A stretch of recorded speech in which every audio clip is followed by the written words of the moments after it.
We are Team Technova with Team ID C1315 participating in the Samved Hackathon 2026 organized by MIT Vishwaprayag University in association with Solapur Municipal Corporation, Solapur. The problem statement that we have chosen is Smart Safety and Assistance System for Sanitation Workers of Solapur Municipal Corporation. Now, let me brief you through the prototype that we have built in order to solve this particular problem.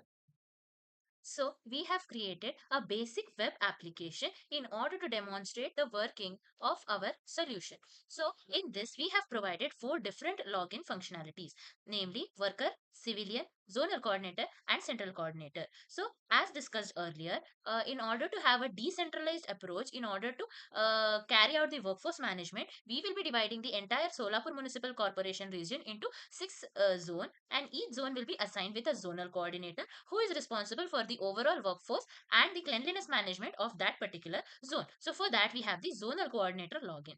Apart from that, there is a central coordinator who will coordinate all the zones centrally. Apart from that, we have a workers portal wherein each worker will log in, and this login will basically log the data related to a particular worker. Let us see the in detail explanation of this portal afterwards. Then there is a civilian login. Civilian login is basically a person who belongs to a particular zone can report any issues that he might be facing, or any problems, or he might also rate the cleanliness of that region through this login. So like this, we have four different logins. Let us explore each login one by one to the worker portal. So when I click on the worker portal, I will be getting a login page wherein the worker might sign in by entering his phone number and password as credentials. However, if a worker is new to the municipal corporation, then he can register himself to the below provided link wherein his different credentials will be selected. The worker will be allocated with some zone for his working. He needs to select that particular zone, thereby he'll be assigned to that particular zone in our system. So since I've already created a worker, let me just log in quickly. So when I sign in as the worker, I get my interface like this. In this interface, we have different sections. Let me explain this one by one. So first section is the duty status section. So duty status section is basically whenever the user starts his shift, that is whenever he starts working, he will basically click on this button. So initially the status is off duty, which means he is not working. As soon as he starts working, he needs to click on this button. Whenever he does, his working time, that is login time, will be logged, thereby providing work hour management facility to the central coordinator, which allows them from preventing the workers from underworking or overworking. So this is the feature of duty status. Next, we have the task inbox. Task inbox is basically every day the zonal coordinator will manually assign some tasks for that particular day to the worker. Those tasks will be listed here. The worker has to perform those tasks and report it back to the central coordinator, or for that mean the zonal coordinator. However, since no task is assigned to him, this section is empty. Let us come back to this section after assigning a task at the zonal coordinator level. Next, we have something called as launch sensor telemetry simulator. Basically, the workers are exposed to hazardous conditions whenever in their workplaces. For example, a sanitation worker is allocated to clean a manhole, so he has to get into the deep into the earth in order to do the cleanliness activities. However, in that region, he might be exposed to some hazardous conditions. So, in order to mimic the data, that is the for example, there might be some hazardous gases present in that area. So for that, we will be using sensors and the Raspberry Pi. However, since this is a prototyping phase, we have created a simulation that will mimic that environment. So whenever I click on this, I get a biosensor telemetry simulator. So this for every gas that might affect the person in the underground, we have simulated the sensory data. So if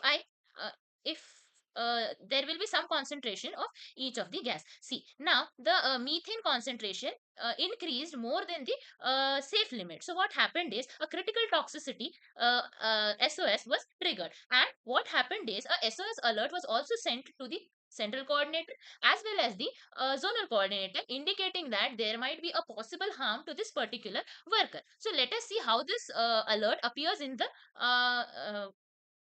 coordinator login. Apart from that, even if the worker feels unsafe, he himself can trigger an alert through this button. That is, when he clicks on this button, SOS alert will be sent to the person. We are also thinking of uh, including some of the hardware components in order to do this, but since this is the prototyping phase, we have not included, and we have simulated everything virtually. So this is the basic worker login. This part, basically we will be having a hardware implementation for that. However, since it was a prototyping phase, we have limited ourselves to the software implementation. Now let us explore the zonal coordinator login. So each zonal coordinator is provided with its own credentials. So I'll just log in with those credentials. So this is for the zonal coordinator A. So here we have different things. So we see that one person is at work. That is the person which the worker shift which we had started. His data is logged here, which means there is one person. So I said when I triggered a SOS alert there, one was by breaching the environmental condition and one was the manual trigger alert. So both the trigger alerts have been shown here. So what happens is, whenever a zonal coordinator sees this on his dashboard, he can quickly identify that see the worker data is also provided. So he can quickly identify the person and take the precautionary measure. So that was the SOS alert system which I was talking about.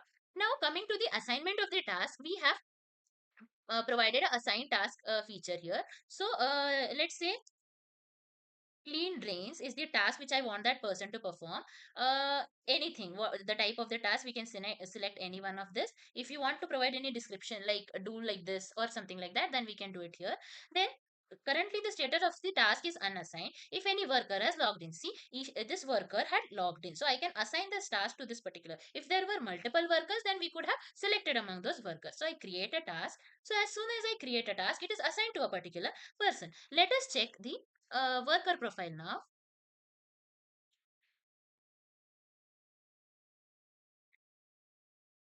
So in the worker profile, we can see that the task is assigned to him. So he can basically start that particular task, and after completing, he can click on done in order to show that he has completed that particular task.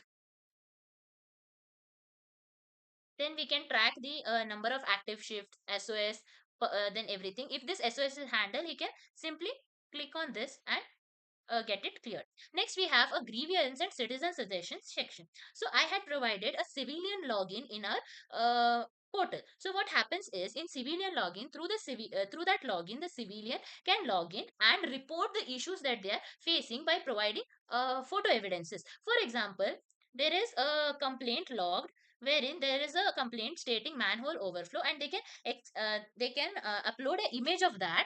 So there is a grievance raised by a particular person, that is also seen in the dashboard, and this can be also assigned to a particular worker. So since no worker is available now, uh, as because one worker is already assigned with one task, I need another worker. So I can basically assign it to a particular worker. So this enables quick response to the civilian problems as well. So this is about the zonal coordinator. See the central coordinator login. Even the central coordinator will be provided with some of the credentials through which he can sign in.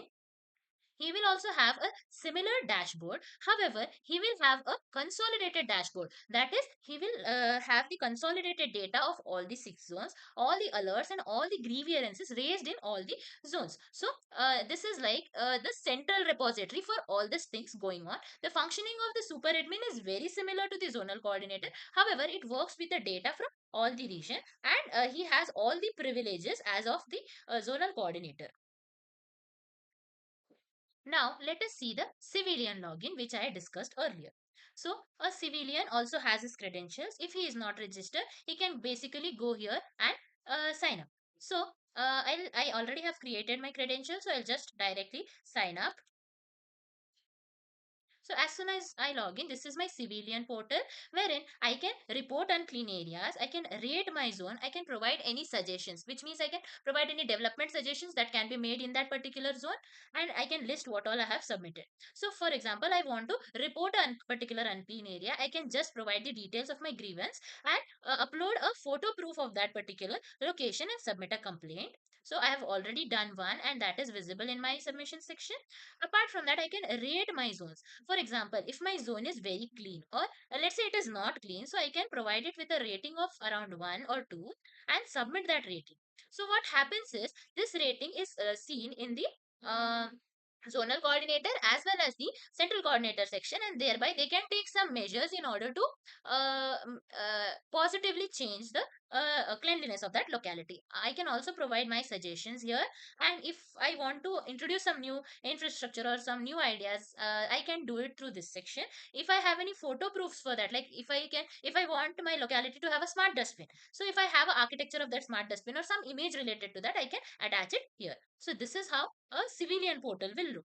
So we are also thinking of integrating some of the live location features, so that we can identify the exact location where the problem is. Instead of zone, the zones will be quite big in size. So in that, in order to get the exact location, we will be integrating some of the feature. Since this is the prototyping phase, we have limited ourselves in order to convince our idea. So this is how our different logins will be working together in order to solve the different problems related to the health and sanitation, and also manage the workforce of the sanitation department. So this is the basic understanding of our entire application. Also, we have a feature of overwork alerts. That is, if a worker works above the maximum permissible work hours, for example, let us take it to be 8 hours. If he works above that time duration, then the zonal coordinator, central coordinator, and for that matter, even the worker will be getting an overwork alert, which prevents the workers from working more than the permissible hours, thereby uh, preventing them for fatigue and other health issues. So this is our entire prototype as a solution to the problem definition 4. Thank you.